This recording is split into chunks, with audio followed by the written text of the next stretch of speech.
Assalamualaikum warahmatullahi wabarakatuh.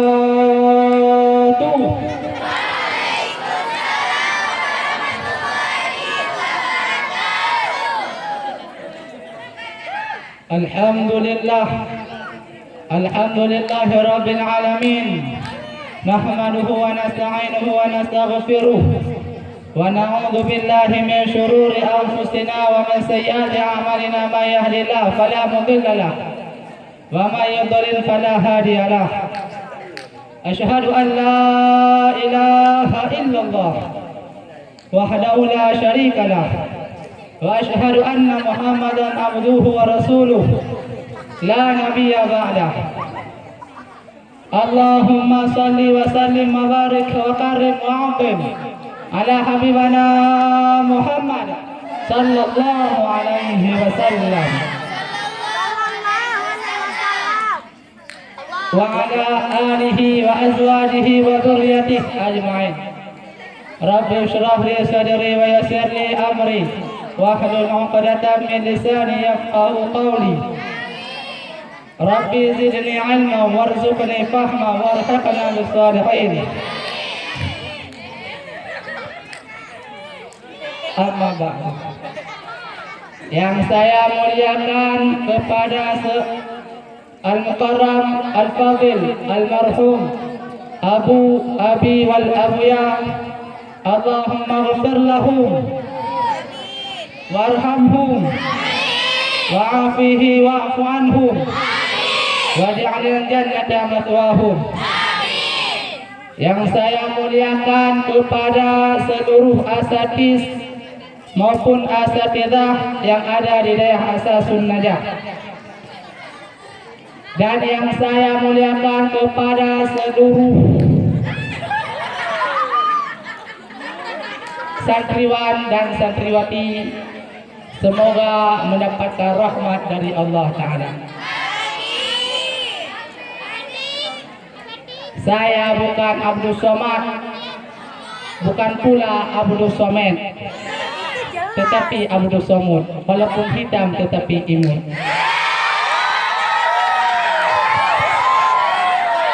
Jauh-jauh saya merantau dari Riau. Saya diutus oleh Abdul Somad untuk memberikan sedikit tausiah kepada santriwan dan santriwati di daerah Asasun Najah yang saya beri judul tentang memperbaiki kesalahan dalam kehidupan.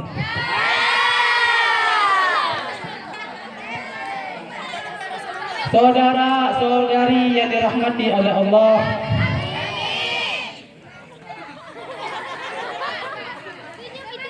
tiap-tiap kita manusia itu memiliki kesalahan. Rasul saja pernah bersabda, kullu bani adamin khata'un. Tiap-tiap umat manusia itu memiliki kesalahan. Wa khairul khata'in, dan sebaik-baik orang melakukan kesalahan ialah tawwabun, mereka yang bertobat dari kesalahan tersebut. Jangankan saya, engkau dan seluruh manusia itu memiliki kesalahan. Tetapi ketika seseorang telah melakukan kesalahan, maka sepatutnya bagi orang tersebut untuk bertobat kepada Allah Ta'ala. Setelah bertobat, apa yang harus dilakukan? Dia haruslah berjalan pada jalan yang lurus, yaitu bertakwa kepada Allah. Mengapa harus bertakwa, Ustaz? Karena inna akramakum innallahi atqakum.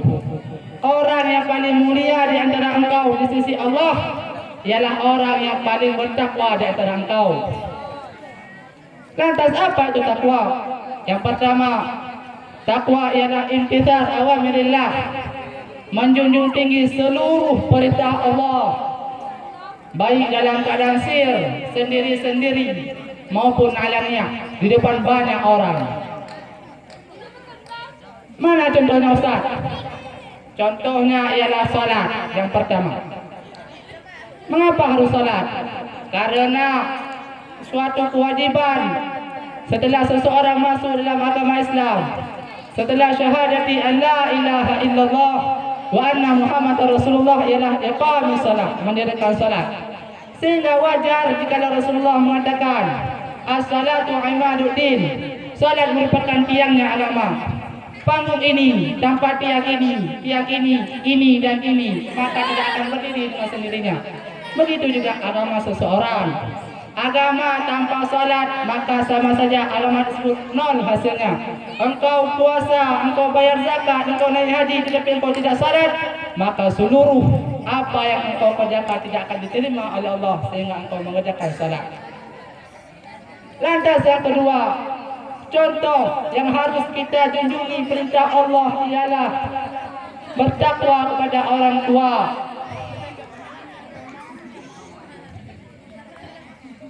Mana dalilnya Ustaz? Allah bersabda, Allah berfirman dalam Al-Quran, wa qadha rabbuka, Tuhan engkau telah memerintahkan engkau dengan sesuatu yang telah pasti. Apa?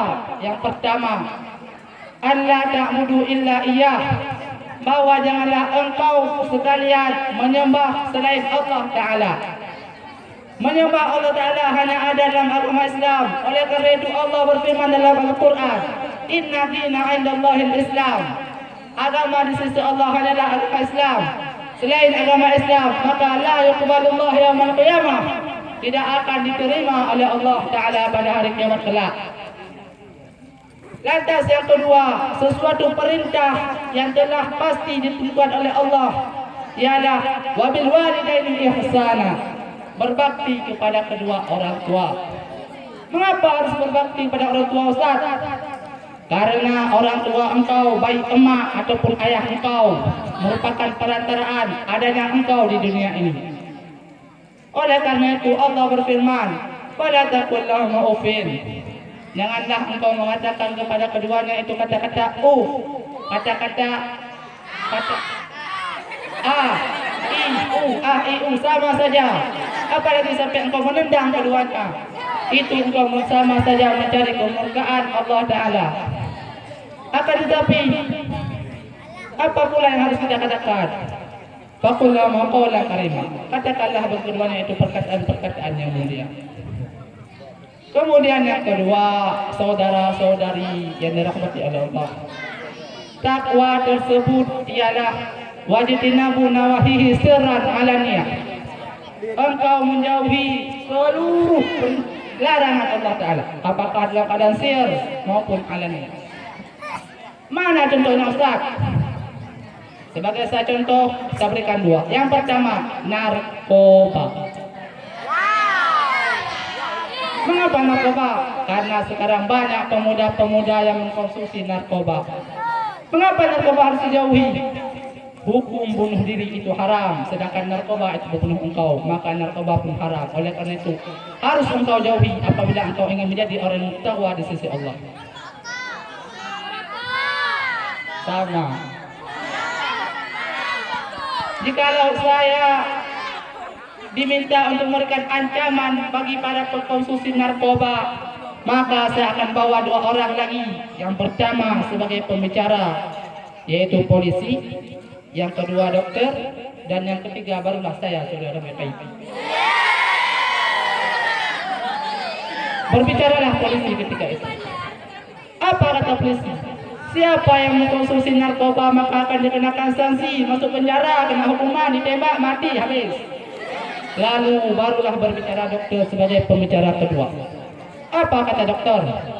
Apabila narkoba tersebut masuk ke dalam tubuh seseorang, maka dia akan naik ke atas otak, akan hancur, akan rusak, akan hancur, akan rusak, akan hancur, akan rusak, akan hancur, akan rusak.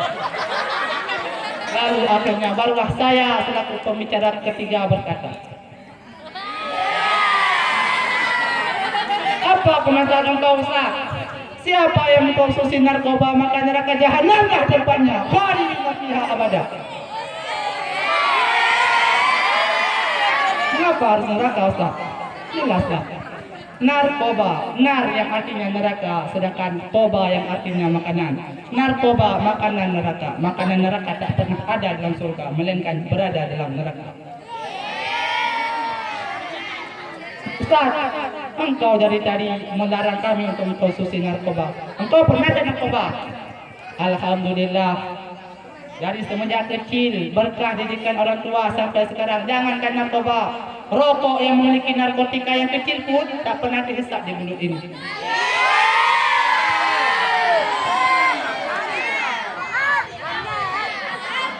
Bahkan dulu ketika saya di daerah dulu, yaitu Darul Zahidin, saya satu kamar dengan para mafia. Apa mafianya Ustaz?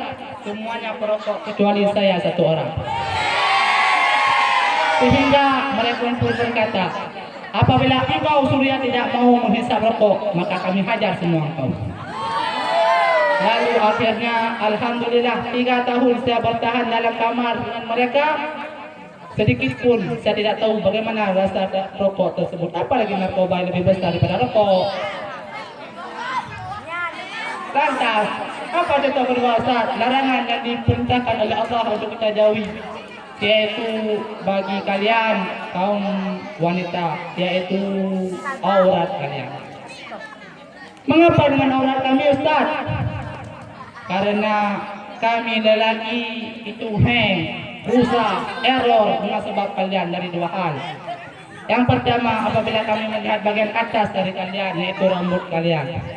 Oleh karena itu, kalian yang udah pergi ngaji, pakailah jilbab-jilbab yang syar'i, jilbab-jilbab yang Islamiyah, banyak-banyak tutup aurat kalian. Jangan pula nanti ketika kalian keluar dari daerah ketika libur, kalian mencontohi jilbab-jilbab seperti orang luar sana. Macam mana jilbabnya Ustaz? Sekarang ada namanya jilbab pasrah tapi tak rela. Belakang tertutup, di depan terbuka. Sama saja nampak rambut kalian kepada kami lelaki. Haram hukumnya. Dan yang kedua, yang harus kami itu error dengan sebab kalian, disebabkan dengan suara kalian. Oleh karena itu ketika bicara sama lelaki, janganlah bicara dengan lemah lembut. Kalau misalnya lelaki memberikan salam, jangan jawab dengan lemah lembut. Assalamualaikum. Waalaikumsalam. Tapi kalian yang udah pergi ngaji harus tegas ketika bicara dengan lelaki. Jika lelaki memberikan salam, Assalamualaikum. Waalaikumsalam.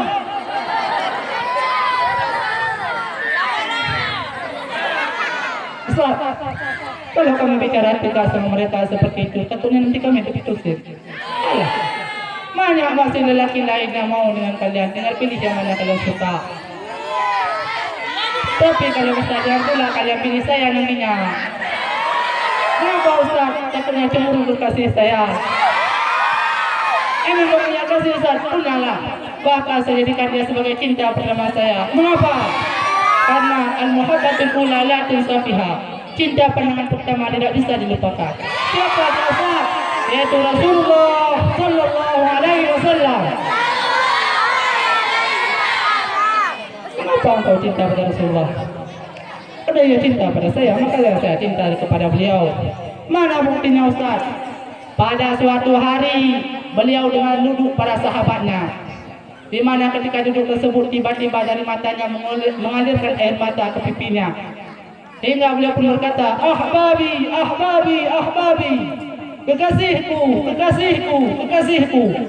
Mata arahum, kapan aku akan bisa melihat mereka? Mata alqahum, kapan aku akan bertemu dengan mereka? Sehingga para sahabat yang mendengarkan perkataan Nabi yang demikian, mereka pun cemburu terhadap kekasih yang dimaksud oleh Rasulullah. Lalu Rasul pun berkata pada kali yang kedua, ahbabi, ahbabi, ahbabi, mata arahum, mata alqahum. Hingga para sahabat pun makin naik kecemburuannya, tapi mereka tidak bertanya ketika itu. Hingga akhirnya Rasul pun berkata untuk ketiga kalinya, ahbabi, ahbabi, ahbabi, kekasihku, kekasihku, kekasihku, mata arahum, mata alqahum. Kapan aku akan bisa melihat mereka? Kapan aku akan bertemu dengan mereka? Maka para sahabat ketika itu bertanya satu orang, bangun, ya Rasulullah, dari tadi kami mendengarkan engkau mengatakan ahbabi, ahbabi. Kata kami ini kekasih engkau, kami selalu bertemu dengan engkau selalu melihat kami, engkau selalu bertemu dengan kami. Akan tetapi apa jawaban Rasulullah pada ketika itu? Bal antum ashabi. Kalian itu bukan kekasihku, tetapi kalian merupakan sahabat sejatiku. Kata siapa kekasih engkau ya Rasulullah? Maka beliau pun berkata pada ketika itu, mereka ialah orang yang hidup setelah masaku. Mereka tak pernah melihatku, tetapi mereka beriman kepadaku. Siapa mereka Ustaz? Engkau adalah kekasihnya.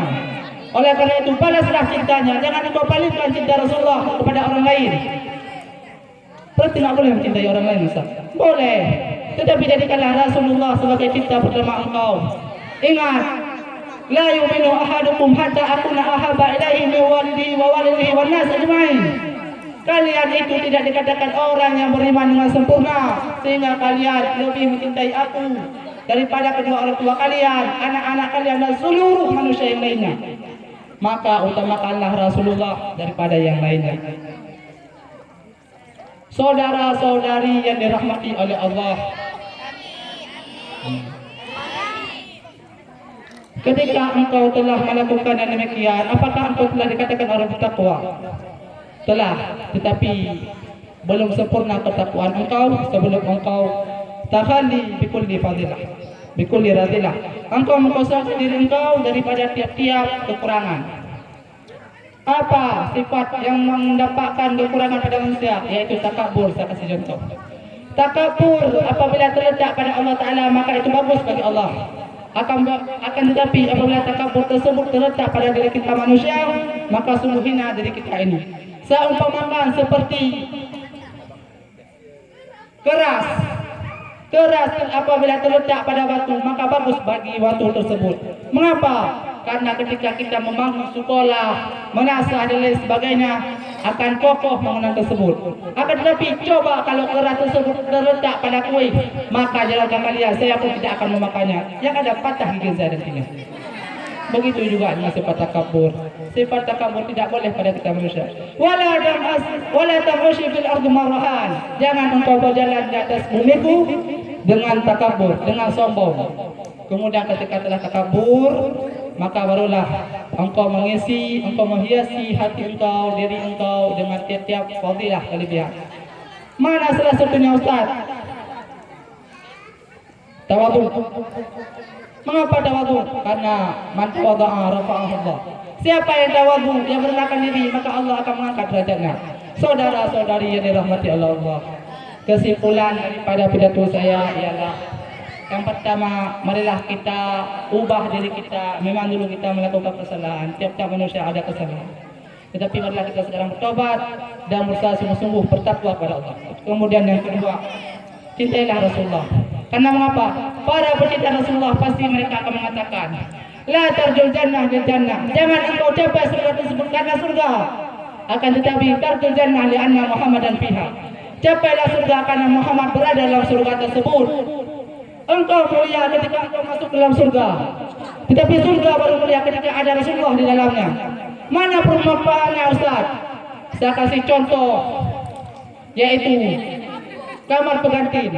Kamar pengantin walaupun indah dihiasi, apabila tiada pengantin lelaki dan perempuan, maka sama saya tidak akan indah ketika kita pandang. Akan tetapi baru indah kamar pengantin tersebut apabila ada pengantin lelaki dan perempuan di dalamnya. Begitu juga dengan surga. Surga baru dikatakan indah apabila ada Rasulullah di dalamnya. Maka utamakanlah Rasulullah daripada yang lainnya. Sebenarnya banyak masih yang ingin saya sampaikan, tetapi saya teringat Rasul pernah bersabda, banyak bicara maka akan banyak dosa. Jadi biar saya tidak banyak dosa, saya akhiri sampai di sini saja. Tapi sebelum itu saya ingin mengatakan, undur maqala wala tandur maqala. Perhatikanlah apa yang dikatakan, jangan lihat siapa yang mengatakan. Saya juga orang muslim yang bermaksiat. Hanya ini yang saya sampaikan. Allahumma salli wa sallim wa barik wa karim wa azim ala habibina Muhammadin sallallahu alaihi wasallam wa ala alihi wa azwajihi wa dzurriyyatihi ajma'in. Subhanakallahumma wa bihamdika asyhadu an la ilaha illa anta astaghfiruka wa atubu ilaik. Assalamu alaikum warahmatullahi wabarakatuh.